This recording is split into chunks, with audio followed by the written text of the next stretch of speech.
You're now listening to Sound Talent Media. Check out more shows at soundtalentmedia.com. Hey, what's up, everyone? I'm Matt Migaki, the vocalist of Cryptopsy and the host of the Vox and Hops Metal Podcast, where I sit down with fellow metal musicians. We talk all about their lives and music while sharing killer craft beers. If you've ever wanted to sneak backstage and share a beer with one of your favorite musicians, well, Vox and Hops is the podcast for you. This week on the podcast, I dropped a killer episode with Kelly Schaefer of Atheist. There is this episode and over 440 other ones to help you enjoy life, metal, and craft beer. So what are you waiting for? It's time to become a Vox and Hops head. Cheers! What is up, folks? Welcome to this very special bonus episode. A bonus episode? Yeah, I'm starting to do those occasionally. And this one is definitely not because this was supposed to come out like 6 months ago, and then I released it as a Patron exclusive, and then totally forgot about it because I have a dumb brain. Okay, all right, that's exactly what happened. Fine, I admit it. But that's all the more reason you should be looking at the Patreon, because there is all kinds of juicy behind-the-scenes stuff like this episode. So if more is what you need, please slide over to patreon.com/tonemob, and for $5 a month, you can get extra episodes beamed directly to your ears every week. And there is also the option to become a premium subscriber in Apple Podcasts if that is more your flavor. Same price, same bonus content, and yeah, I hope you enjoy it. And if not, no sweat, just enjoy this one on the house. And massive apologies to my dude Cohen for letting this sit in the banks for so long.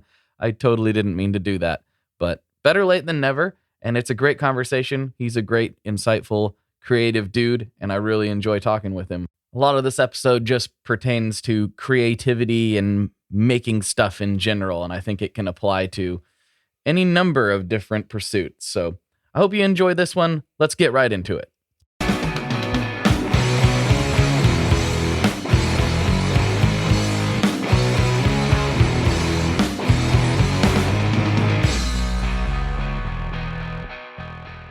Hello, everyone. Welcome back to another episode of the Tone Mob Podcast, the show about guitar stuff occasionally, sometimes. And today, this is probably not going to be one of those sometimes, because I have my friend Cohen Hartman, who has came on the show before. And if you're not familiar with him, you can go back and check that episode out. And you just type in Cohen Hartman, Tone Mob, into whatever search thing that you want to use, and I'm sure it will pop right up. Just go back and listen to that for his background. But today we got to talking on and offline about just creative processes in general. And, you know, I've started to come into my own as just a general creator this year in a way I didn't really expect. And we both have had a lot of conversations with other creatives. And we thought, you know, it might be good to record some of this and get it out there instead of just keeping it to ourselves. So he's got some topics. They're kind of general, but it's all focused around creating music specifically. But I think a lot of this will apply to whatever medium. So there's the longest intro in the world. What's going on, man? Hey, good morning. Afternoon. I'm surprised I didn't screw any of that up. I usually have to record my regular intros like 2 or 3 times before. I'm like, well, I said flubber. Why did I say flubber? You know, you are the one take wonder. That's like I used to be able to go into studios and just do like vocal takes right away, and then just like, all right, I'm done. And I completely lost that ability. It's all gone. I have none of that anymore. That's okay. All of our favorite artists, except for Queen, they were perfect. They never did a second take. Never, ever. Never. There's no way Prince ever did a second take. Not a chance. No, not that guy. All right. Yeah. Hey, how's it going? Good, dude. I'm glad to have you back on. I really enjoy talking to you, and I'm glad we're doing it again. But you know, I guess you could probably just start off. Like I said, you've got a list of topics. Let's start from the top and just work our way through and see what happens. Well, I'd like to kick this off with sort of a not really a eulogy of sorts, but a close friend of mine passed away this weekend, and he was a prolific songwriter himself. And I think that's actually what spurned a lot of thinking this week. And I was thinking about just the process of creation and people that are obsessive songwriters like he was. And he passed away relatively young at age 32. His name was Matt. And he probably had well over 300, 400 songs recorded under his belt.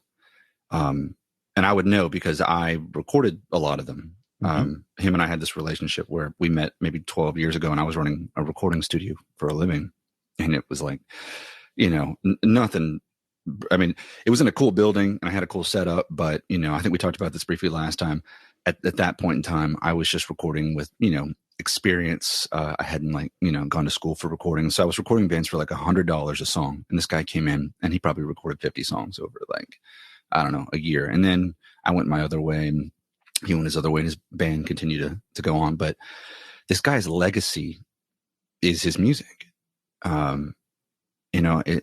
It's what he left behind. It's all he did. He was a man of very little means. And we could probably talk about him on another episode because he's really kind of a character that was larger than life in the music scene here in the city that I'm in Baton Rouge, Louisiana, not far from New Orleans. But he was like a punk artist. Okay. So this guy wrote like brutal thrashing punk songs, almost on the verge of hardcore. And so it's weird because, not a lot of people can appreciate a songwriter that like all they do is scream, all they have is very, very angry lyrics. But then here I am, and I have this weird relationship with him where I'm also, what I would call an obsessive songwriter. I've just been doing it so long, and I've got a very large library just, I've built up just because I've been doing it so long. And I really connected with him.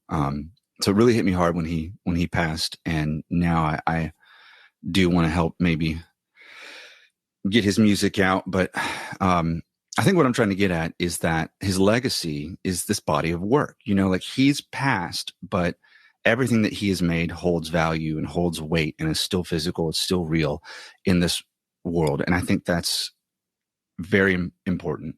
And I think a lot of people are driven to create music for this. Maybe if it's, subconsciously sometimes, but I think all of us hopes that, our music that we put out there will get received and will be around even after we're not, here. Mm-hmm.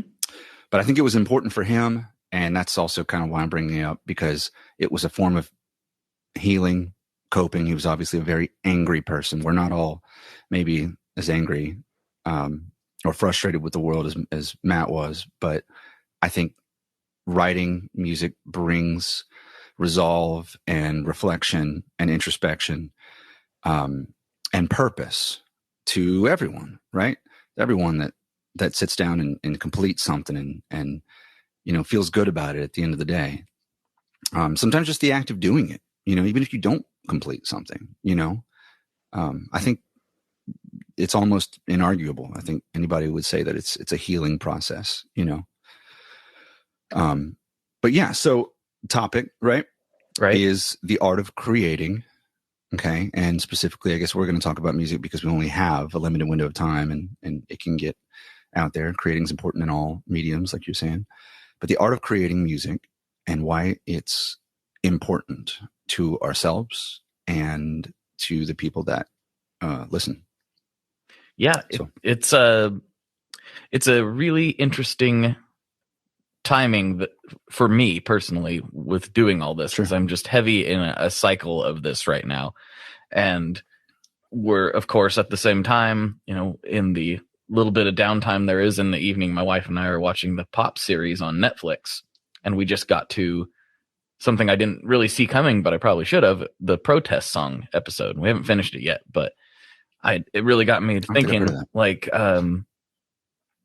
they're talking about like Woody Guthrie and stuff. And I'm just like, we're still talking about this guy. How many years after he's dead? And for a very specific set of songs that had a very specific purpose that sometimes are lost on people. But it's like, not everybody's going to achieve that level of notoriety, but it kind of segues into something my wife told me just this morning that I wanted to talk to you about before we dive into like the main. Right. You said, yeah. So she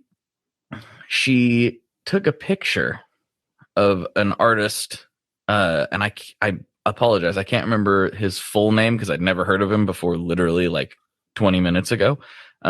His first name's Vincent. She took a picture of his poster that was on the wall at Nashville simply because it like had my son's name on it, and he's like a lower, not as well known artist. And she just found the picture randomly in her phone. She's like, I'm gonna look this guy up. Maybe he's good. And he's like a country music singer songwriter, which is exactly in her wheelhouse. And she pulled up like, this guy is awesome.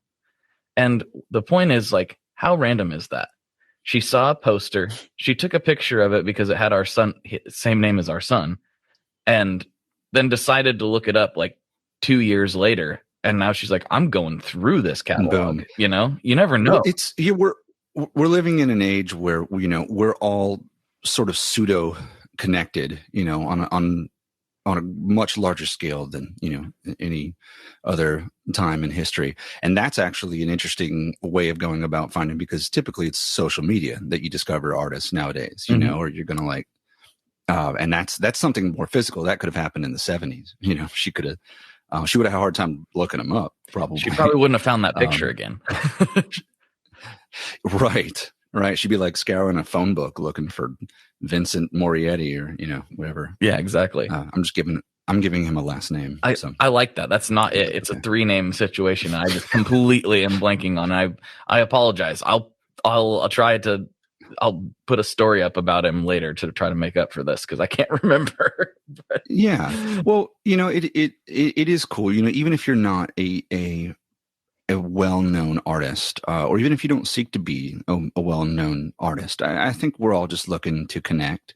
You know, I listened to an interview with Tom York yesterday. It's like his most recent interview. I was trying to find something with him because that he just seems enlightened. I don't know why. You know, I think a lot of us look up to Tom York, and he was talking about, you know, how on social media we're all just like sending out these, you know, sort of spirit selves into the social media realm, you know, these personas, I guess, you know, I'm going to use the word persona, and those personas are interacting with each other, you know, in this virtual realm.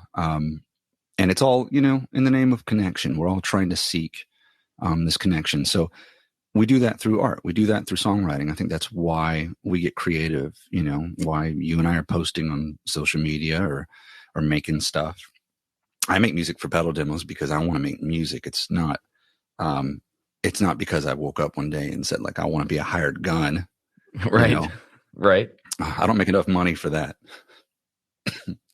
It's an interesting thing. And what I hadn't considered until talking to more people on the podcast is how much music there really is. I think the general public and even myself to a certain degree thinks of like a musician as being like a songwriter or a person in a band that makes music, like original music for people to listen to for the purpose of listening to.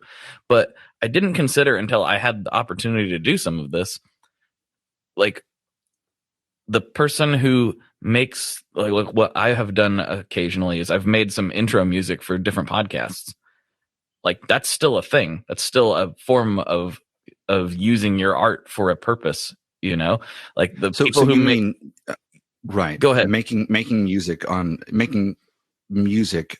as a profession, or is it for a purpose other than fulfilling your own artistic creativeness, I guess is a good way to put it. Sure. You know? Sure. Okay. And I think that's a different thing. And for me, it's a lot easier, if that makes any sense. I found that it was. Oh, you think it's easier? Yeah, I think it's easier because it's like, make something that sounds like this vibe. And it's like, okay, can I do that? Yeah, I can do that. And then I just kind of crank it out. And it's not that I don't care about it. but I don't care about it to the same level that I do as something I'm trying to personally express. Well, it's interesting that you bring that up, because, I think a lot of people would buckle under pressure if they were put in a position where somebody said, okay, I need you to make something and I need it done by tomorrow. I mean, a lot of people hate that. I think a lot of creatives only, or at least they only think they can get creative when they're inspired, when they're, when they're feeling it. So it's interesting you find it easier. But you did mention one thing that I think is another factor in that. You said, okay, I want it to sound like this. Mm-hmm. So that's half the battle. Exactly. Right there. It's like, okay, that's the vibe. Sure. You don't have to figure that out. I for a long time, I mean, I've wanted to be a professional songwriter, since as long as I can remember.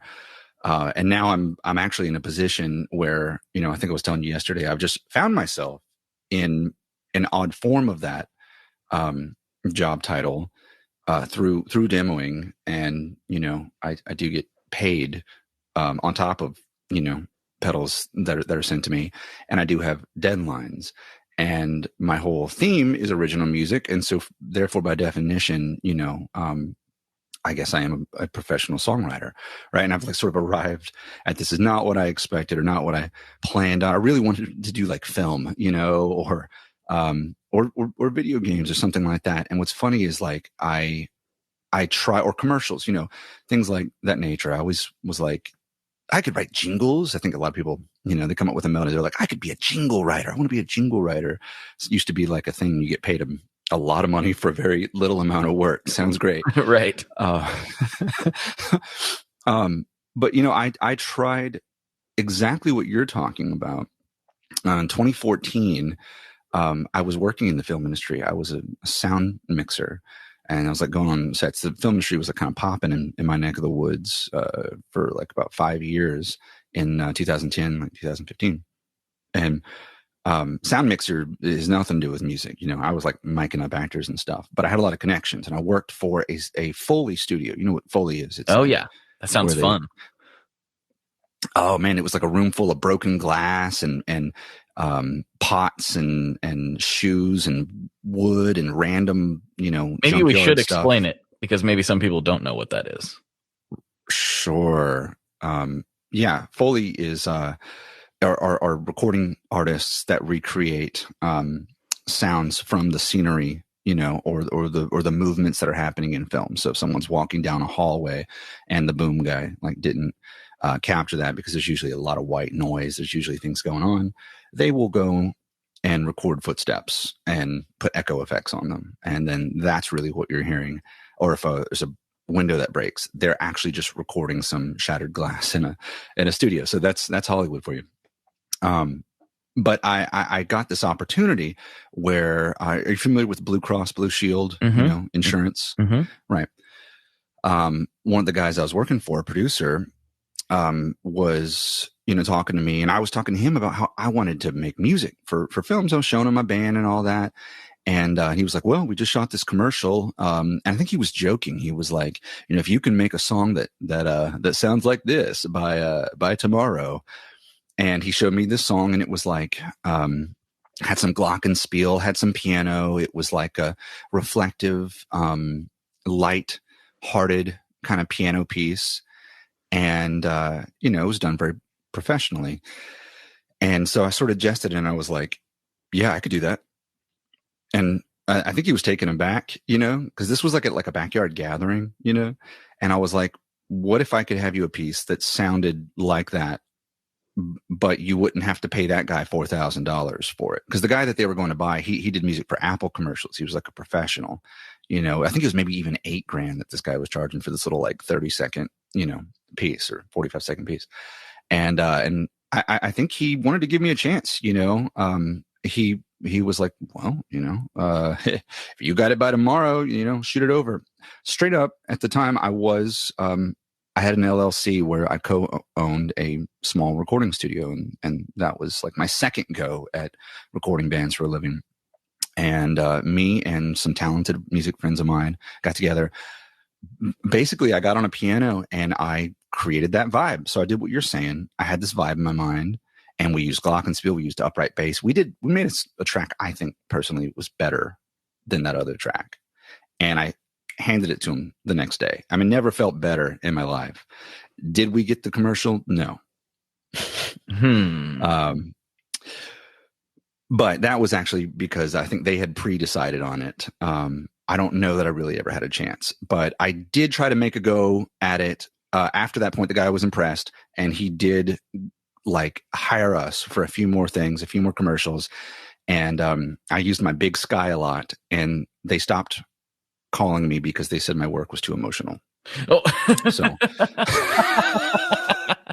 I mean, but I can kind of understand that. Like, if you put a really emotive piece for a health insurance company and it makes people cry, that's not exactly the vibe they're going for, you know? Okay, that song should have been, but it was a construction company's safety video that I made this sort of echoey, dreamy atmosphere with my big sky pedal and my Les Paul that I had at the time, and they were like, "Yeah, that's just that's too emotional." Can we get it more? We're looking for more like Nickelback. That's what we're looking for. I recorded him another one because I was kind of pissed off, and it was just like dark and brooding, and it was like the video was like this girl about to fall off of a ladder, and her daddy like saves her, and it's like, be careful around ladders, and it was like boom. I don't think they appreciated that. So, I made a go at it. I also made a go later on in later years trying to break into video games, and I met with there's a lot of video game.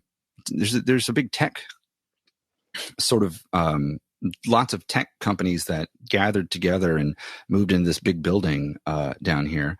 And, I'm not going to draw this story out, but I got on their radar and they wanted me to make them some music, and I busted my butt and made like 2 killer songs that I felt like could have come off the Space Jam soundtrack, because it was like a space themed cooking game that they had, and never heard from them again.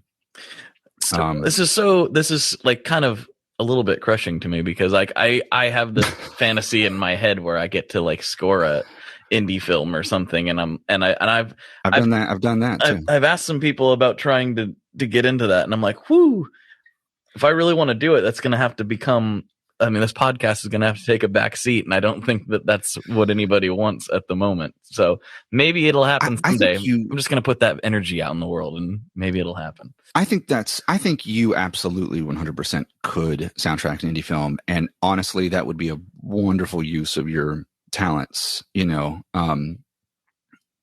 and Anne Sulikowski almost exist in the same realm, and she does some of that.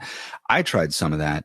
It is really all about who you know. I mean, that is it. Totally. I worked in the industry, and so therefore I know. By the way, the only reason I didn't get that video game soundtrack gig was because the project never got funded. It never got off the ground. So I found out later. Well, that makes sense. Oh no, the music I made was banging. No.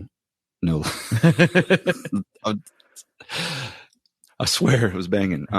No, man, you would be excellent at that. Somebody needs to hear you, find you, that's the thing. Somebody has to put their faith in you, that you can deliver. And then there's also like, people that are listening into this that are, wishful thinkers, or, you guys, and I'm not trying to like put you down or anything, but there's sound production standards that you're going to have to be able to meet. Right. You're going to have to know these things. I did like sound design for one short film, and this was sound design. So this was like doing the panning and like the wind through the trees sound. I'm never doing that again. Really? I had to do that like 10 times over. Yeah. This, I don't know, this filmmaker in Denmark heard of me somehow through another indie film that I did, and wanted to pay me $300. And I think he was okay with doing someone unheard of like me because it was only $300. And I had to do that 6 times over, because there's all these sound production standards, decibel standards, mastering, standards that you have to meet, that I was, kind of noob on. And but now, so maybe you could do it. You could do it not 6 times next time. Possibly. I still never felt super confident with my final delivery on that. It's tough. There's a lot that that goes into it. You'd be surprised. But that's different. We're talking about just creating music, right? Yeah. Especially atmospheric music, stuff that you do where your, role is just to be the creative, and you can sit back and create. You can hand it off to a sound designer. He can master it or split it, pan it, do the 5.1 surround sound however he wants.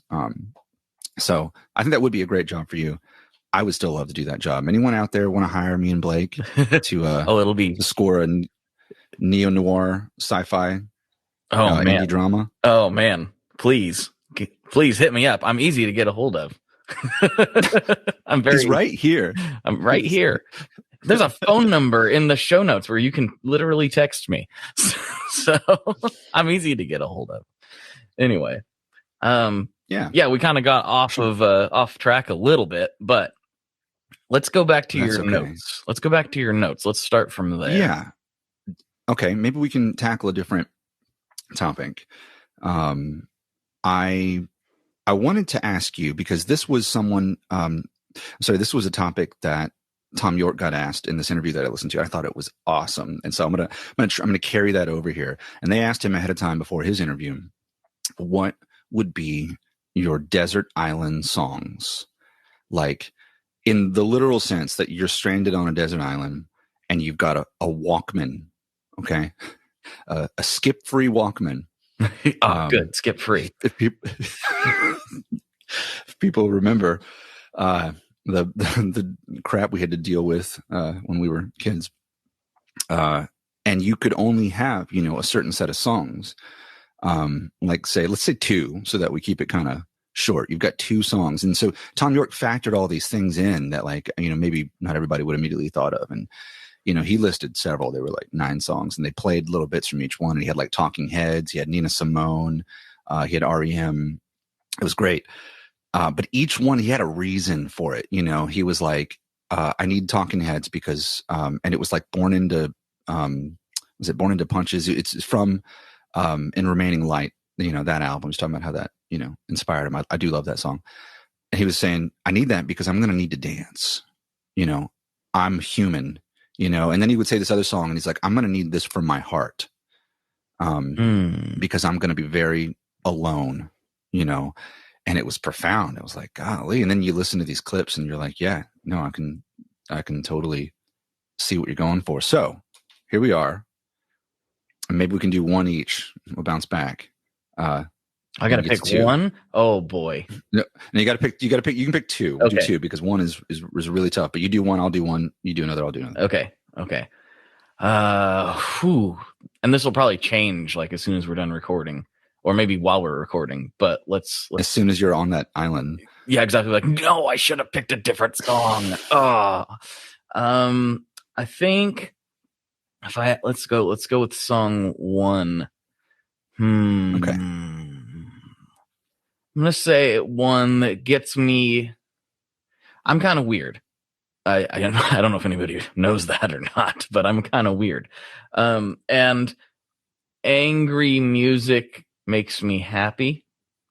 Even if I'm in a situation where I am upset, it's a good release for me. So sure. Something on the heavier side of things. I think I will go with. I know I'm delaying. It's gonna be a Thrice song, question. And I know nobody's surprised about that. Let's go with Hold Fast Hope, because it's an angry, aggressive song, but it's lyrically very uplifting. So I'll go with that one for okay. Mm-hmm.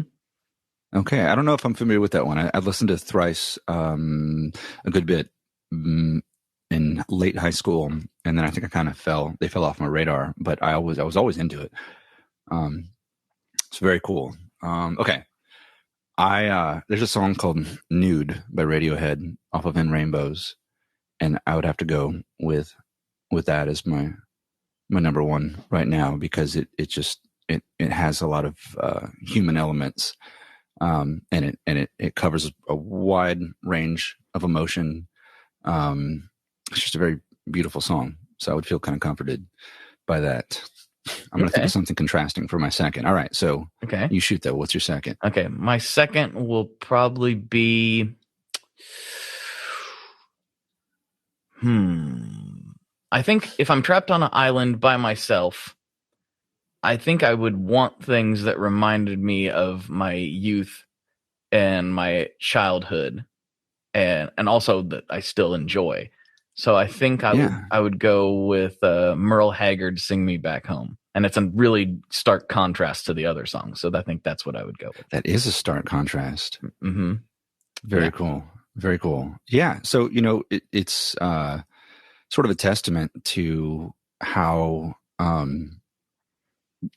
eclectic we can be in our music tastes, and especially us as modern millennials, and all the music that we grew up with and have been exposed to even more now since the internet age.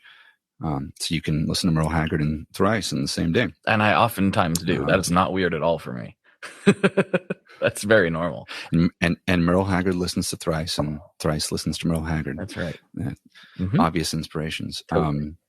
What's your number two? So I think my number two is going to be this song from Arcade Fire off their first album, Neighborhood Number 1, and it's I think it's called Tunnels. It's like the parentheses title. And it's just a very hopeful, happy song. That was like an era of Arcade Fire's music where it's like 2008, so much music. Well, I think that record came out in 2005, but still relevant in 2008.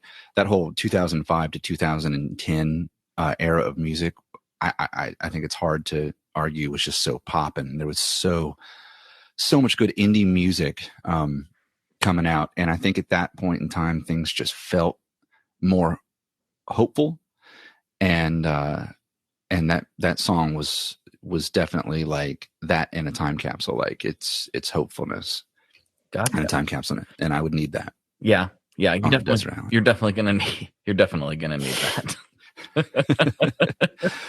Yeah, that's an interesting set of questions. You could go off on that topic for forever if we could do an entire podcast, probably 2 podcasts just off of that question. It's great. Not to rush, but I would love to jam pack this episode. So I do have the next topic. I'm ready. Okay. And this is something I think is going to be more relevant to the people that are listening that are maybe also creatives or want to be creatives, or especially if you're in that weird middle space where you're creative and you like creative things. And of course, we're talking about music here specifically.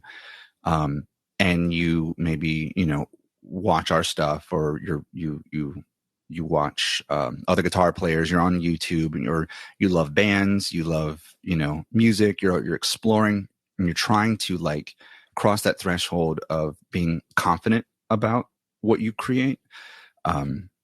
Or even just practicing writing, right? Writing music, writing songs. I realize this is kind of vague. So, could be vignettes, sound design, taking your guitar out and just recording a draft of an idea. Like all of that kind of goes into the same pot here. And I think it's important. I want all of you to do that more. So the topic is how to get more motivated to create, and some tips and tricks, things that, at least Blake and I can talk about as creatives, since nobody else is here, to help others get past, I think the hardest step. And I think the hardest step is starting. Yes. Right. 100%. That is usually the hardest point for people to get past, whether it's, even starting, admitting to yourself, like, okay, I want to write, like I want to be in a band, or like I want to get into production, because then you go down the whole path of like, you got to learn about gear and all that. Or it could be something as simple as just starting. You have recording gear, you have instruments, you have pedals, or your synthesizers, or you have your MIDI, mapper and your DAW, but you wake up and you've got a 4-hour window before you have to go to work, and you're like, I want to be productive. I just want to be productive. But your body just got like a lead blanket on, you can't get up. You just can't get over that hump of like, where do I even begin? There's nothing in your head. Your head is empty. I think all of us go through that. All of us, even people that do it a lot. All the time. Right. So I'm going to assume that our avatar person here has never... Is he blue? Yes. He's a blue dude, I guess. I don't know. No, just whoever this person is. They are not someone who has ever put out anything for anyone to listen to before. I'm just going to throw that out because I think that's most people. I really... That is a lot of people. Yeah. Right. And I'm going to assume that they have what they need to make things. Not everybody does, right? Like some, it can be tough to get exactly what you need to do the thing that you're trying to do. But I'm at least some things. They have some, at least some things. Yeah, they have most of what they need. Like they've got an acoustic guitar and a microphone. They've got and a Tascam. Yeah, they've got some bare bones stuff. Which, if you're listening to this podcast, you probably have more than that because you're probably a gear fiend like me. But we hope. I would assume. Actually, yeah, there's a surprising amount of people who don't play guitar that listen to this. It's really, I don't know how they clicked on it or what made them decide, but I get messages sometimes like, I don't even play guitar. I just like listening to this. I'm like, I think 99% of your audience is people that are in a Vietnamese nail spa. Is that true? Is that true? Spotify lying to me? It's not. It's not dudes 28 through 37. I'm so confused now. Anyway, I think the most important thing is, I know it's easy to say just do it like Nike, but like just plug it in with like no pressure.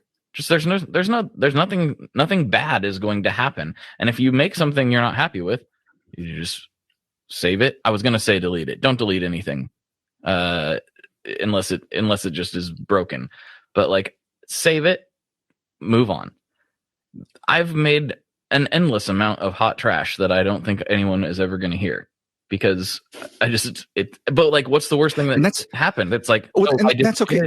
It's fine. You learn from it. You go right. on. Those are stepping stones, right? You have to think of it that way. Every attempt at writing is practice. It equates to the same thing as sitting down and running your scales. Yes. And at the end of the day, you actually get something out of it, whether, but by the way, if people are listening and they don't know, what Blake and I do, Blake outside of, his creative work with the podcast, and you're wondering like, why are you listening to me or him, about this?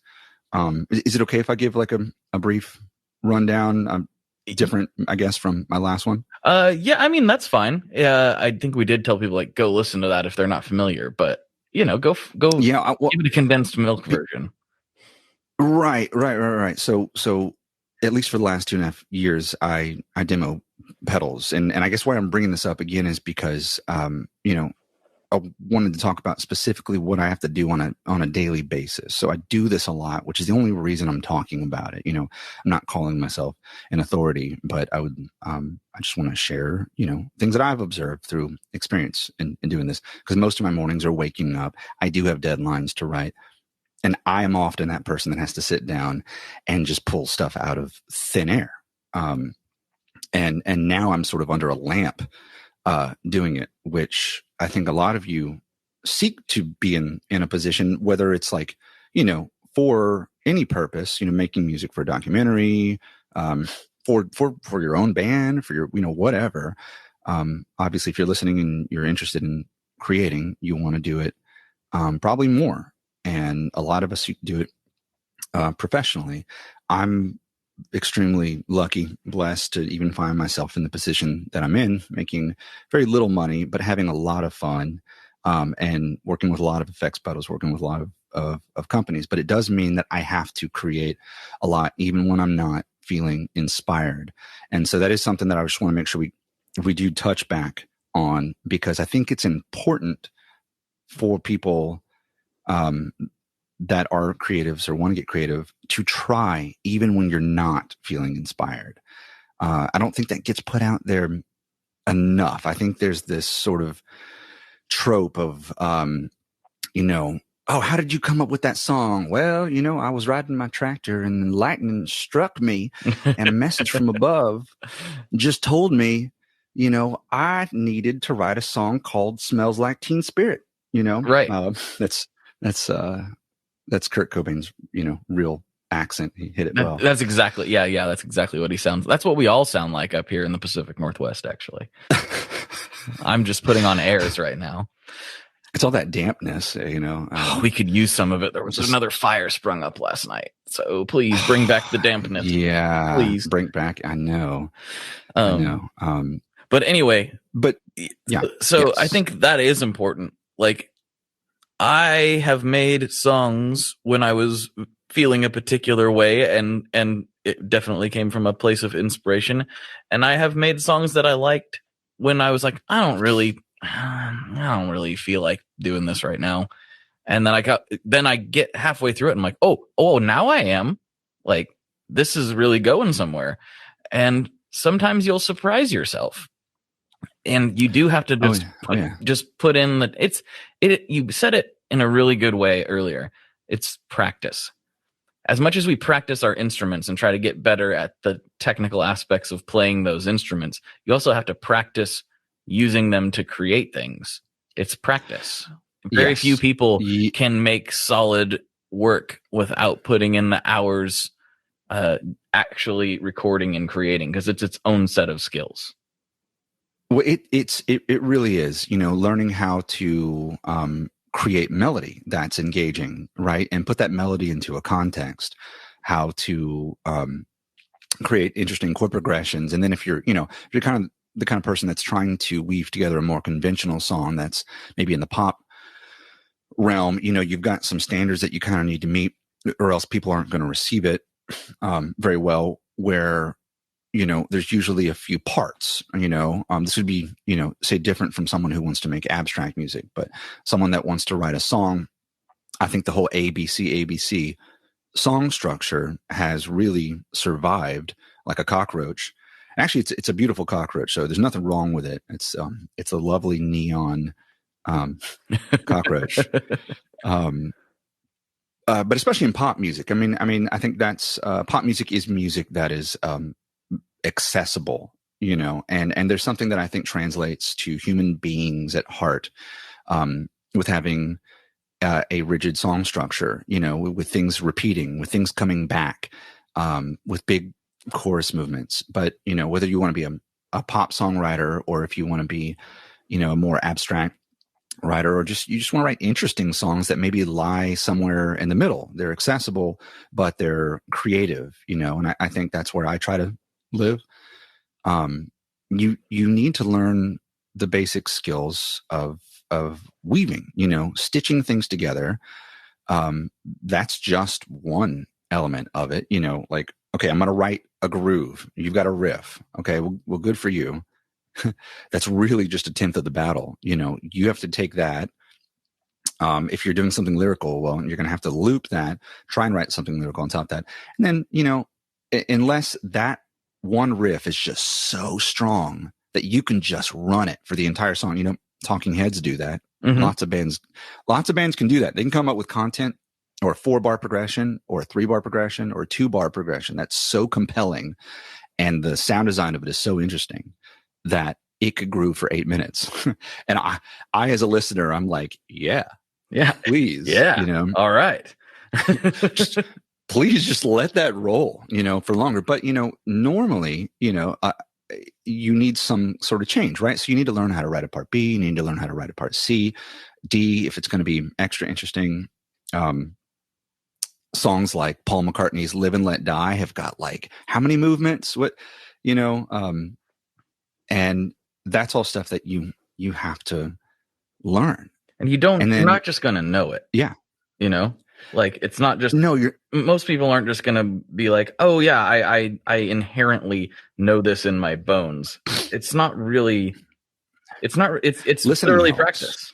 There are some people. It is practice, but it's not most people. Well, I think if you are an obsessive music listener, then that helps a lot. That gives you a head start by the time, if you're someone who's observant, and I was, at least this was me as a kid. I had headphones on like all the time. Oh yeah. But that's not everybody. A lot of people listen to music passively these days. It's in the background, and there's a lot of music that's great. It's created for that purpose. I think that's awesome. It energizes the room, and some of it's maybe not meant to be listened to in that way. I'm going to pass this back over to you actually though. So I have sort of a sum of this run-on sentence here. Okay. So not only do you have to practice that, but you also have to practice this one very important element that I think you're familiar with and you're good at. And a lot of people struggle with that. And this is if you want to stand out above the rest, if you want your work to be interesting and not derivative, because, well, you can create a derivative song, and good job, because, actually I'm really not downing anybody on that, because you created something that's awesome. Great step. Now, if you really want to make this something that you want to do full time, or you just want to pursue being better, you want to motivate yourself to be a better writer, a more interesting writer, then you're going to want to have that X factor that all these great writers have. Personally, I think, what is the X factor? The X factor is writing outside of your element, writing with things that you're not comfortable with, and coming up with forward-thinking ideas, or maybe ideas that don't necessarily sound like something you would come up with on a normal day. It could be as simple as, trying a new instrument that you're not very good at, or trying a pedal. Nowadays, we've got like these pedals that they're so complicated, unless you're an engineering professor, the first time you turn on a Tomcat Cloudy or a microcosm, you're not going to inherently understand everything that's working, but you're probably going to be able to pull some wild sounds out of it that you weren't expecting. And it's those moments that, if you can hone in on those and rein them and follow that thread, and you add that to the bones of your song, or you start off that way and make it the bones of your song, you're going to come up with really interesting work. So writing out of your element, I don't know, I feel like you understand that. I feel like we sort of touched on that yesterday in a brief phone call we had. Do you have anything to say about that? Yeah, well, I'm maybe not a great example of doing that, because I can't seem to write in my element. I mean, the songs I picked for my Desert Island are very good examples, right? Neither of those songs sound anything like anything that I make. And that so therefore you've already accomplished not being derivative, right? I think a lot of people already have that problem. They can't get out of that box. You don't have that box. Yeah, I can't say. I would love to be able to write songs that are very similar to either of those, but I don't seem to have that ability. So it becomes something else. And what I had to do was accept that. That was the thing for me. It was we talked about this yesterday, where I was like, I'm always trying, like, for years and years, and I've had some success with it as far as getting a piece that I'm happy with, but for the most part, I was really not successful with it. But like trying to strangle something into existence, like trying to force it to be something. I want to write a song like Merle Haggard.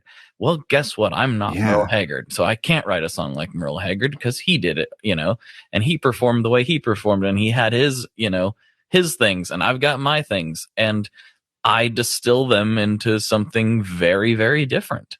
And I had to accept that and be okay with that. And I've told the story on this show before, but I brought a song to my wife that I made, and I'm like, I think this is pretty cool, but I have no idea where it came from or what it is or anything. And she's just like, maybe that's what you do. And I was like, maybe it is what I do. I guess it is. And embracing that has made me so much more comfortable just doing the thing.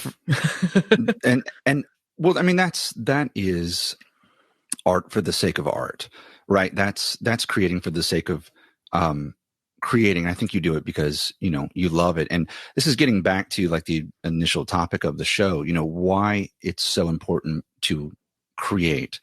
And I don't want to put words in your mouth, but I would assume that it brings you a lot of things, happiness. You enjoy doing it, obviously, or you wouldn't be doing it, but just also a sense of value, maybe, and purpose, right? I think all of us do want to be productive. There's some really lazy people out there. Don't get me wrong. But if you're in the creative sphere, right, I think, or if you're, what is it? Left-brained. Wow. I am left-brained. If you're left-brained, then, you have this drive, or I think a lot of people have this drive to seek purpose through their art, right? Trying to, you can't even really put it into words. It's like, once it's out there, you're like, well, that was my baby. I did that. Mm-hmm. That was me. And you know what? It's healing. It's important. And I think it's just enriching for the soul, for our attitude towards ourselves and how we look at ourselves. So, there's very little that feels better than creating something that you're satisfied with. And that doesn't matter if you're building a house or a song. Once you're satisfied with something you've made, it's like, wow, that just feels good. And I mean, I was like working on guitar picks yesterday for, a project. And it was like, some of them came out really nice. And I was like, I haven't like made anything physical like this in a while. This feels nice. I forgot how nice this feels. We get so wrapped up in trying to psychoanalyze ourselves. Nowadays we're bombarded with so much media. The world's on fire, politically and, environmentally. And, it's, I think we sort of all exist in that meme where the dog with the hat, and the tie that's going, has a briefcase and he's on fire and he's like, this is fine. Mm-hmm. Everything's fine. Everything's fine. Mm-hmm. We're that generation now, we kind of have to cope with that. And, people wonder why people are so anxious. People are so depressed. And more people are on, meds, which sometimes are what is needed. Sometimes they're not. People are self-medicating, over self-medicating. People do drugs. And I think a lot of people overlook that there is such healing in creating that a lot of the times you can get through the day because of this. Like a lot of times writing and creating can save you, can reduce stress, can reduce anxiety. And it's important. It's something that I think if you're listening, I want you to know that if it's something you've been putting off, been putting on the back burner, you've been waking up not feeling inspired and not motivated, you need to do whatever it takes to change that, because it can transform you, can make you a better person and happier at the end of the day, regardless of whether you become successful at it or turn it into a profession. You just need to get out there and create, and feel free to share it. It's so easy with social media, whether anybody comments or not, get it out there in the world. That's a good feeling. I think it is. Well, on that same line of thinking, it's a more related to gear, but I just had Charles from Silktone on. Gear. Yeah. The Silktone amps. Great guy. Yeah. Super cool. He contacted me after our last interview. He wanted me to demo a Silktone amp. And I had to kind of politely decline because it's just not my wheelhouse. Mm-hmm.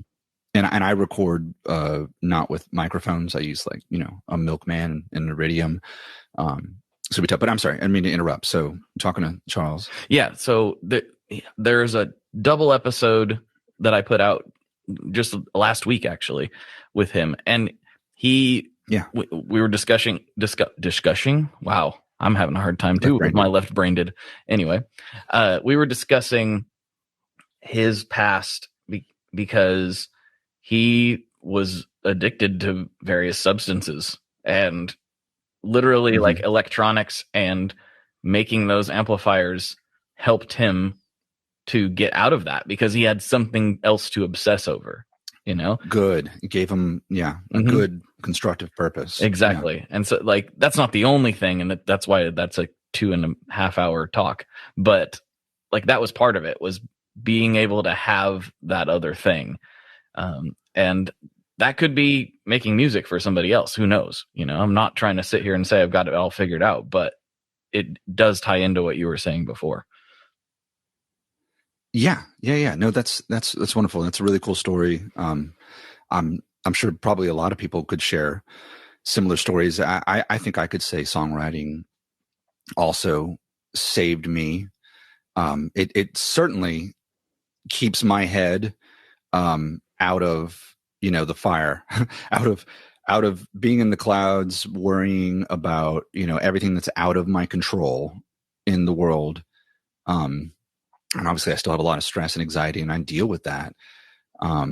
But I like to think that I deal with it in a healthier way, than a lot of people that are struggling. And that's because I occupy my time and my brain with trying to create. I mean, this is interesting. And I'm not trying to like, I'm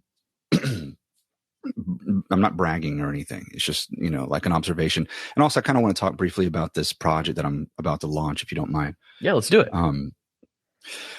Well, there's two things that I'm launching pretty soon. I just got to figure out how exactly I'm going to execute it, but they both kind of tie in.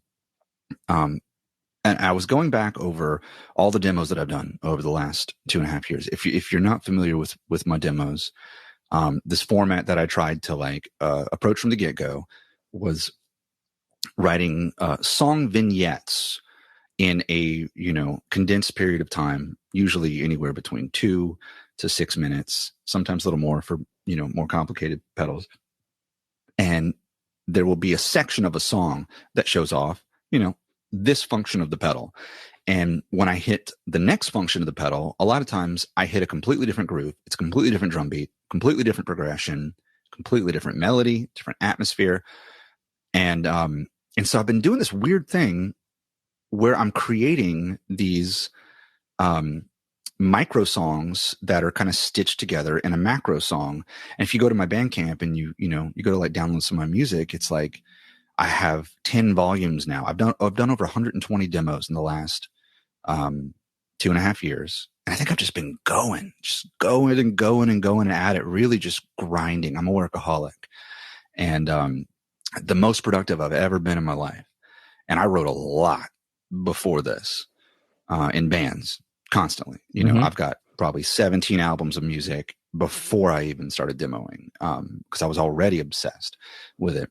And I did the math and I was like, okay, there's usually about 5 to 6 micro songs in each of these macro songs that I've done. And I've done 120. And I was like, that's like 500 to 600 plus song ideas that I've not just thought up in my head, but I've actually physically recorded in the real world. Not including the 70 or something reels that I've done just in the last couple of months that are also just on the spot. And I never recycle things. Somehow, I sit down and I think, I could. Sometimes I think I could go back and kind of take this progression I did from somewhere else, and I could sort of reinvent that, or I could run that through a new pedal, and I've got content. And I don't know why. I think I'm just in this groove. I don't do that. I sit down and I will just try to come up with something from scratch every single time. So, where am I getting with this? I went through those 600, 500 song ideas. And I don't think all of it is gold, but I think a lot of them are loops that, they only went on for 40 seconds and then transformed into something else in these demos. And I feel like there's so many moments I've had people tell me, oh man, please make a real song out of blah, blah, blah, this second marker to that second marker. Or man, I would love to hear an album with, blah, that section. And so what I've done over the last couple of weeks is I've gone and I've chopped up stems of what I found maybe is the best 50 sections out of all the things that I've recorded in the last 2.5 years. and it's going to have the beats, the bass lines, the guitars, the synths, everything that was going on in that progression at the time in the recording, playing also a stem of the full mix right there. And I broke them down into loopable chunks. And I'm going to release a stems and loops pack very soon. Oh, okay. Which, yeah, actually want to talk to you about, because I think anybody with a DAW could get creative with this.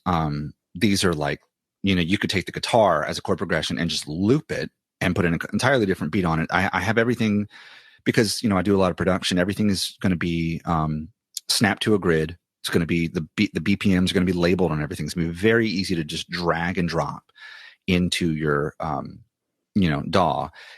I had a guy bring some files and put it in a Teenage Engineering OP1 synth, totally spliced it up like the Beastie Boys would do. Just took, the sample and mangled it, put a beat under. I had another guy who wrote a whole song from scratch. And these are just like a handful of like pre-selected producer friends that I know. I sent it out ahead of time, but I am going to be like putting this out soon for, I'm hoping the Reddit community might be like the Guitar Pedals Reddit community might be interested. And anybody that wants to send me a remix or something that they've created using any of these stems, I will animate it, because I have a Critter and Guitari IZ, which is this like self-animating synthesizer. Okay. It's really cool. You run audio into it, you feed it audio, and it responds. And so anyway, that's going to be a thing. But I was telling you, Blake, that I am also trying to like get off the ground some sort of mini series, whether it be vignettes on Instagram, reels, or maybe some short YouTube videos where I talk about songwriting, and definitely applying effects in music, because that's the questions I get asked the most, and that's probably where my relevance lies, in the social world, how to use pedals, in interesting ways. Because often you guys think that I totally understand, I'm like or I don't want to say this about myself, but like, you watch pedal demo artists and you just think that they're the Gandhi of effects. You know what I mean? Like, Andy or Knobs or Ian, you just kind of assume that person really gets this, like, really got a hold on that. And like, meanwhile, we're all out here just like skimming the manual going, oh God. What does this do? Yeah, it's like people ask me questions sometimes, and I'm like, that's a good question. I will have to consult the manual and get back to you, because I'm not actually sure. Oh yeah, I still get comments on my microcosm like demo, and it's like, this is cool, but can you run the reverb without the effects by themselves? And in the looping mode, can you trigger the reverb post loop? I'm like, oh my God, dude, like, do you really want me to like go spend 20 minutes of my already short amount of time to like plug this in and experiment so I can respond to your YouTube comment? I don't know. Well, that thing can do so much. It's just right. In fact, the next single that's coming out is called Microcosm, and it is based on the Microcosm. So that's coming out. It might be out by the time this podcast drops, actually. So check your streaming platforms. Yes. It's such a cool word and a cool name and such a cool pedal. Like, to me, probably, and I'm not going to take this back unless they come out with a V2. It's one of the greatest pedals ever created. I think so. Like, I really do. Period. Yes. It's very, very complicated and daunting until you plug it in and realize you don't even have to know what you're doing to make it do cool things. Oh yeah. Like, especially since the update, it's even better. It's been updated? I didn't even know. I'm so behind the curve. See, look how behind the curve I am. I didn't even know it'd been updated. Well, this update was like 5 months ago, so it's been a minute. But maybe I did it recently. Maybe mine's been updated before I got it. I'm not sure. I'll have to look. It dynamically it responds. It's a little bit more under control. And there were moments before I updated when I would be like playing notes and nothing would happen for a really long time. So the call and response and like specifically like mosaic mode would be really not super responsive, you know?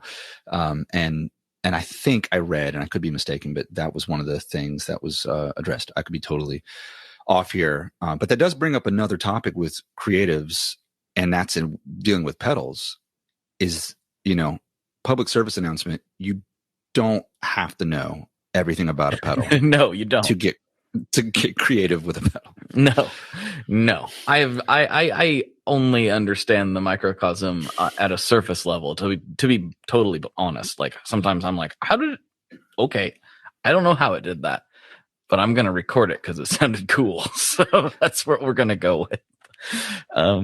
In the microcosm demo that I did, that I somehow managed to get out like before I think a lot of other people did, because they were in such like limited supply at the time. This was like during lockdown. I turned the pedal on, and I'd gotten it used. You know, I paid way too much money on Reverb to like get one. Hologram did not ever acknowledge this demo. Unfortunately, it's probably like my most viewed demo that I have, like period. And the first sound that I recorded in it was the first sound that the microcosm made. I mean, I literally just plugged it in, and it was this epic space wash. And I was just like, oh my God, that's it. Wow. Don't touch a knob. And then from there, I did dial in everything else, but the very first sound, I mean, it was literally just turning the pedal on, you know. Sometimes it just happens. It's fate. Sometimes it does happen. Hey, I didn't put a time limit on this because I figured we'd have a lot of things to get into. So I'm just going, if that's fine with you. That's great. I'm not going to break for Patreon or anything. We're just going to put this whole thing out, and it'll be a bonus episode whenever it drops. Oh, so I love that. I've got about another half hour I can roll with. Perfect. We'll just keep going. I wanted to note something about your music that's at least in all of the things that I have heard, has been very consistent and in a stark contrast to mine, I think. Okay. You have a really solid rhythmic bass with everything that you do. The percussion, both the percussion of any drums or whatever you use, like to have, I'm not saying this the right way. The percussion in your playing is equally important. You know, like you have a very strong sense of rhythm, where mine, sometimes I don't even play to a rhythm. I just let it wash. You know, it's a very oh yeah, we have very, very drastically different sorts of, I mean, I have made my fair share of abstract free flowing music, but yours really lies in a really interesting place where, you know, I don't even know if you would call them songs so much as like vignettes, like windows into this dream world, you know, that your head must live in, you know. But they're very, I mean, correct me if I'm mistaken, but they're kind of, I would say they're amorphous, you know. And that is a total type of art form, right? I mean, that's a whole nother thing. It exists on its own level. It's not trying to be something else, right? It just is what it is. Yeah, and that was definitely the case for the Tom record. As it progressed, it was like, oh, this is what this is, you know. And so I really just let it kind of construct it around the story I had in my head. The singles that I'm putting out are definitely more, they're supposed to be like, I guess, for lack of a better term, a little more traditional, as much as I have the ability to do that. And a little more, you know, they actually have a beat, at least the last three. You know, there's actually something to that. There's something structural to them that kind of glues them together.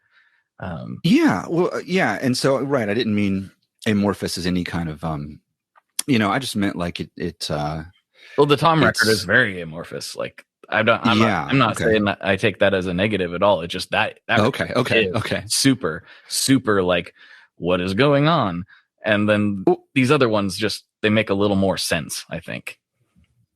Yeah. You live in the world, you know, to me that, like, you know, when I was growing up, I listened to a lot of Brian Eno and William Orbit and Philip Glass. And Philip Glass is actually pretty structured. Brian Eno, on the other hand, and like Moby would just, have pieces of music where it challenged your way of thinking. It would come on and you're like, okay, this is pretty. Is it going anywhere? And then you realize it's not. But then you have to go back and you're like, okay, well, but I liked that, So you listen to it again and you've got a different goal. You're not waiting for something to happen. You're just there for the journey, and you can just sit back and enjoy it. And just let that create the vibe in the room. And I think that's a very different type of art that is for a different purpose than, say, writing art or writing music, or songs for the intent of creating a pop song that has a very different purpose. Right.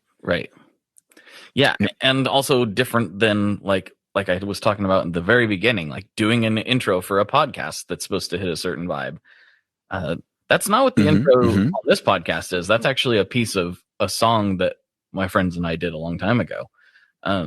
Okay. And I was like, that sounds like a perfect intro for a guitar-based podcast. So that's why I clipped it out of there. But on the few that I've gotten to do, like one was like a mystery podcast. And so it was like kind of like a doom, doo, doo, doo, doo, like bass driven, real subtle lounge. minor key. Yeah. Minor key lounge type vibe. And I was like, oh yeah, I can do that. Like it's kind of weird to get into those different mindsets. But you talked about deadlines. I don't remember if you said it on the air or not, but like, yes, having a deadline for that made it easier for me. And Tom was created because of a deadline I set on myself. I said, and the listeners probably already know this, but I said, I'm going to have a record out by February 28th of 2021. I don't know what it's going to sound like. I don't know what it's going to be. That is a good thing. That is a good thing. You're a smart man. It's the only way I was able to get it done. And now that has unlocked the door. And now I'm like writing this really weird, dystopian future novel that is going to be a record. It's very strange. It's even stranger, I think, in some ways than Tom. But we'll see what happens. Yeah. Well, it's very smart. I mean, honestly, I would encourage people to put deadlines on themselves. It's a hard thing to do, to hold yourself accountable for meeting that or matching. That's the weird. That's what's that? Telling people about it. It's like I can set a deadline for myself and not tell anybody, and then if I don't meet it, I don't care. That doesn't it doesn't matter. Yeah, but oh no, I mean, I the reason I've been as productive as I've been the last 2.5 years is a combination of early on when I wasn't working technically with companies, but I was trying to make a name for myself. I was putting the deadlines on myself because, God, have you ever tried to be a YouTuber? And I mean that I'm asking everyone listening here. Have you ever tried to be a YouTuber? You can't slow down. You get trampled and forgotten if you do. I mean, the very first thing that, like, if you ever Google like smart ways to be a YouTuber, it's like post a video every week. And I mean, that's like sort of the core, mantra, right? And like, God, if you're trying to like come up with original music and you got to like, mix it, you got to edit it, you got to come up with it, right? And then you got to do all the video work and all that. A video a week is tough unless they're really short. But that's why having those deadlines, part of why I failed during my 30 days, 30 videos. That was right. You told me about that. That was terrible. Well, fires and stuff, but like that was, even if the fires hadn't happened, I would have, it would still have been really, really hard. It just would have. Well, we're parents as well, so we've got a little cushion for forgiveness. But I mean, those deadlines, it did make me sweat a lot. But when I tried, this last May, for example, I did 6 pedal releases. Maybe it was 5 or 6. It was like the snare trap, the pulse Doppler, the solid gold effects, EM3, something else earlier that month. The polychrome by Walrus, and another one. The Skylar and the Orca, like I think there were like even 7 or 8 going back in the month before that and into June, that I just like could not catch a break. I mean, like I knew I'd wake up and like if I didn't spend the day filming, I was going to be screwed, And yes, that's stressful. But now I can look back and I can say, well, man, I was hella productive. Like I made some of my best stuff. And so what am I getting at? I think I'm just trying to say that sometimes it's freaking hard, but like grow some balls. Sometimes you just have to do it. Sometimes you just have to force yourself to do it. And you won't regret it later, even if you burnt yourself out. Like sometimes that creates a situation where like a phoenix, you rise from the ashes. Sometimes burning yourself out puts you in like a coma for 2 days where you can't create. And I'm speaking generally, I've had these moments.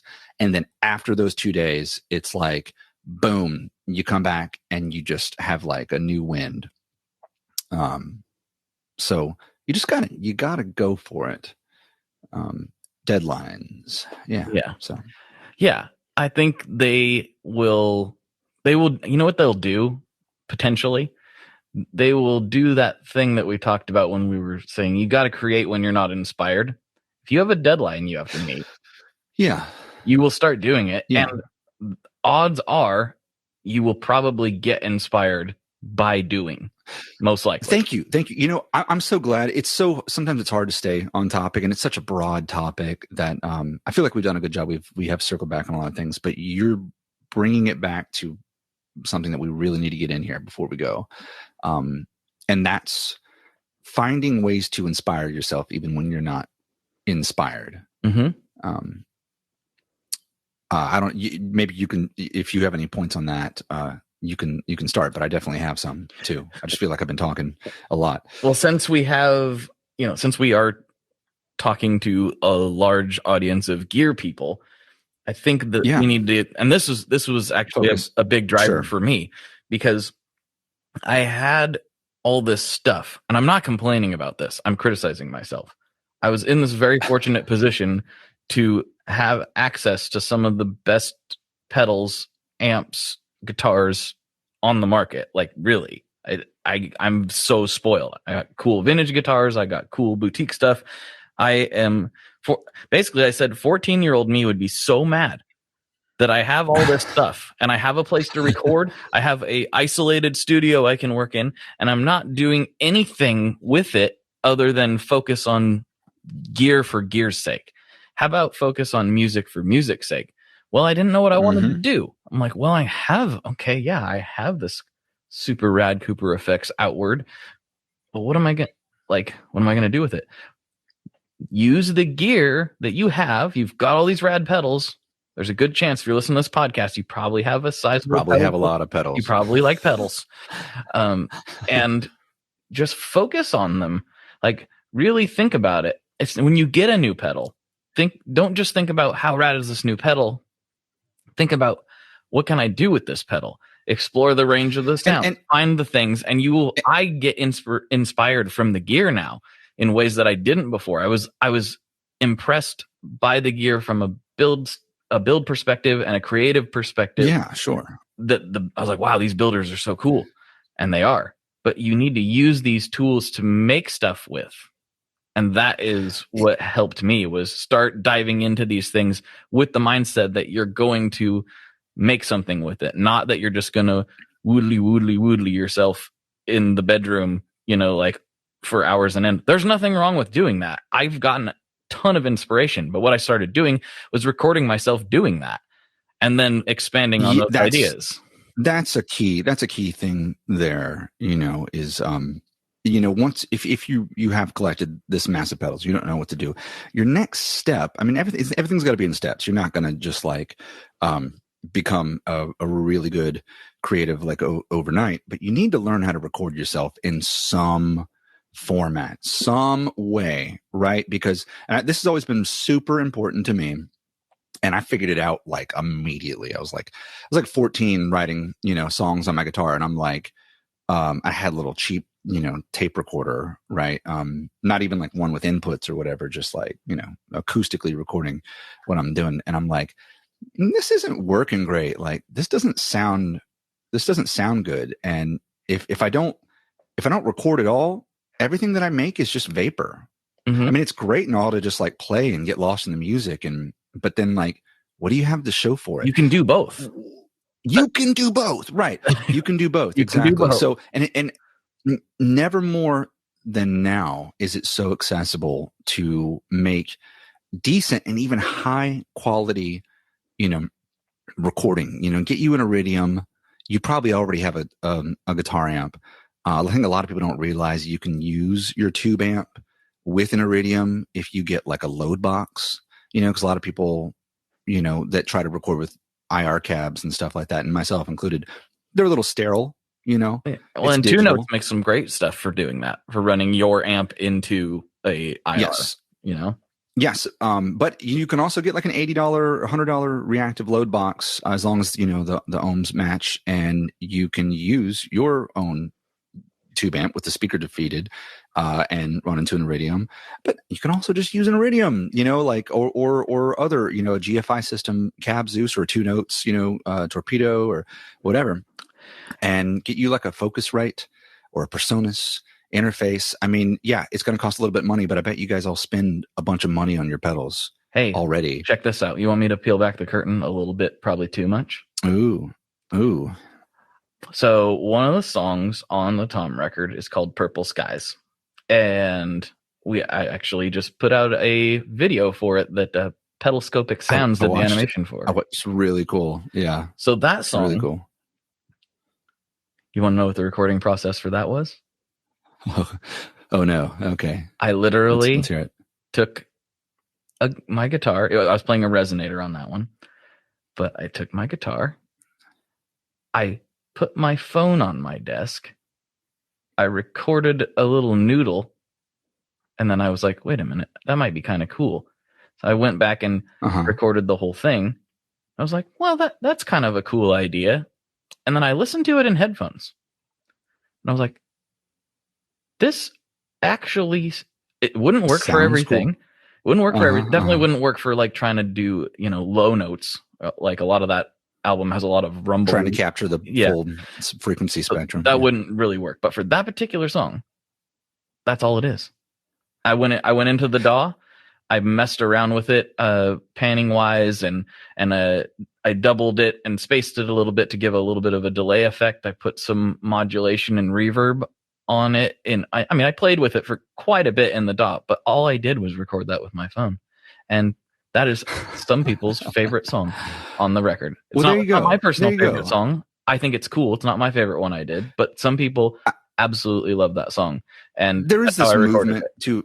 There's this movement to embrace, lo-fi aesthetic and experimental qualities in recording that you can totally take advantage of. So you being the listener right now, like absolutely use whatever you have at your disposal. Get creative.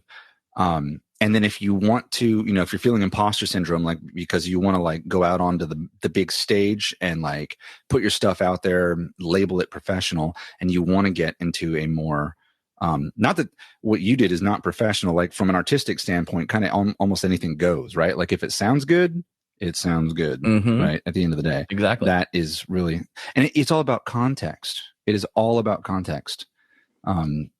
So, just saying though, figure out how to record, right? That should be your priority number one, right? Is learn a little bit about recording. You're going to have to take the time to do it anyway. Yeah, I know maybe it's daunting, maybe it's overwhelming, maybe you just don't know what gear to get. There's so many guides out there on YouTube, like the 10 things you need to know about recording. How hard is it?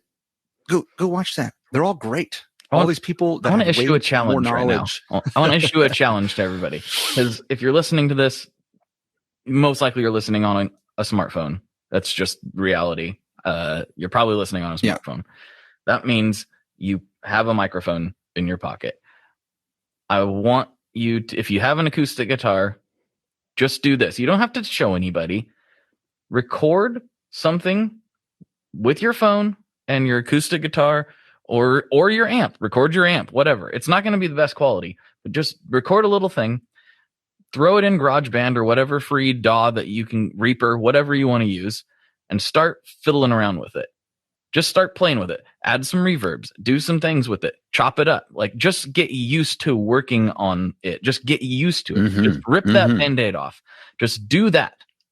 Just do that and start. And I'm sure that won't be the thing that you want to put out to the world, but it'll at least help you get your mind right and get you used to working in your DAW. Experience. Yeah. And get you used to doing things. Just do that.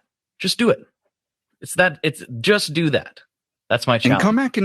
And come back and show us, like that's, I want to start this discussion. Maybe I sound, harsh or abrasive sometimes, and probably throughout this, interview, about just get off your butts and do, but, I really just want to inspire, you guys to get creative more. I love seeing it. I love it when people, find me on Instagram or Reddit or whatever, and they want to know how to do something, or they want advice. It makes me feel good. It makes me feel like, I maybe inspired them to start thinking about getting creative, and that's making a wave. That's connecting with people. So, I would love to talk to any and all of you about songwriting. That's partly why I want to start this new series. I got to figure out exactly what format I'm going to do, but I've got lots of ideas, talking about songwriting, and probably in an unorthodox manner. I mentioned Rick Beato yesterday. I'm not going to be talking like Rick Beato, but I think you're absolutely right, Blake. I do have to wrap this interview up and roll to work soon. Alrighty. So I don't know if we have a closer. I think that challenge was a pretty good closer, Yeah, that is. I already asked you about pizza and all that on your last one, so I don't think it's been so long ago that that's probably changed. But I am coming to, you might, just as a sidebar, I'm coming to New Orleans in September. So there's that. Oh, you need to call me. I've never been there, but I'm very excited. So yeah, I'm an hour away. So all right, everybody, do that. Record something on your phone. Start playing around with it. Have fun with it. Most importantly, have fun with it, because that is what it should be. It should be fun. It should be rewarding. And I think that's the main thing we want to get out from this, or get out there in the world from this podcast, is that if I can do it, you can do it too. You've listened to me a lot. You can tell I'm not that smart. So I think what Blake means to say is if you can do anything, Blake can do it better. Right? Isn't that it? That's if not, I can do No, I'm not Mia Hamm from that commercial in whatever, 1998 or whenever that was. Man, that was a throwback. Wow, I'm getting old. Nobody knows what I'm talking about there. Oh, I do. Okay, good. Yeah. All right. Thanks so much, man. Yeah, no, thank you for having me on, and thanks everyone for listening. Bye, everybody. Actually, I'll get in trouble if I don't use my official sign off. This is just such a different episode. I'm kind of thrown off. I didn't do my classic questions. Yeah. All right, let's do it officially. All right, everybody. For Cohen, this is Blake, and as always, folks, good luck and good tone. Well, that was kind of weird. I cut myself off there. Oh well. You know what I was saying. Good luck and good tones, like always, folks. I hope you enjoyed the extra episode this week, and if you need more, you know where to find it. Go to patreon.com/tonemob, and for just $5 a month, you can get some bonus blabbering in your ears, and hopefully you find that useful. There is a mountain of content over there just waiting for you, and it would help me out quite a bit. But if you can't, no worries. Just share this episode with somebody. That's honestly a huge, huge, huge thing. If you can spread this around and get more people to listen to it, that's what keeps it on the internet airwaves. So thank you so much for tuning in. I'll talk to you very soon, and I'll see you on the internet. Bye-bye. One last thing before we totally sign off here. I just want to remind you that if you do any shopping at Stringjoy, that's Stringjoy guitar strings made in Nashville, that will help me out as well. As I've said for years, I'm heavily involved in that company, and I really do think they're making the best products on the market. So if you would like to try custom strings, go to tonemob.com/stringjoy and check them out today. I seriously love what the team down there is doing. I help them out with all kinds of things, and by you supporting them, you are also supporting me as well. And hey, you need some strings, so why not get some custom strings just for your guitar and playing style?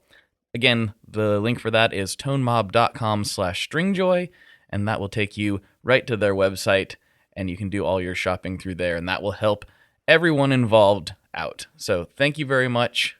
Talk to you next time. We are brought to you by the wonderful folks at Gun Street Wiring Shop. Yes, Gun Street Wiring Shop. I've talked about them before. I used to say based out of Bend, Oregon, but guess what? Sean moved to my neck of the woods. Sean's in Portland. Sean is awesome and has helped me with a bunch of stuff lately. And if you have wiring needs for your guitar, he can help you too. If you want to get weird with it, he can get weird. If you just need to spruce things up a little bit, there's your guy. He takes all the guesswork out of doing your guitar wiring, and he makes it simple, and his customer service is top-notch, and I can't say enough good things about Gun Street as a company. I really respect Sean and what he's all about, and the product is top-notch. I've got 3 different guitars that now have Gun Street harnesses in them, and I could not be happier. So go to gunstreetwiringshop.com and check them out.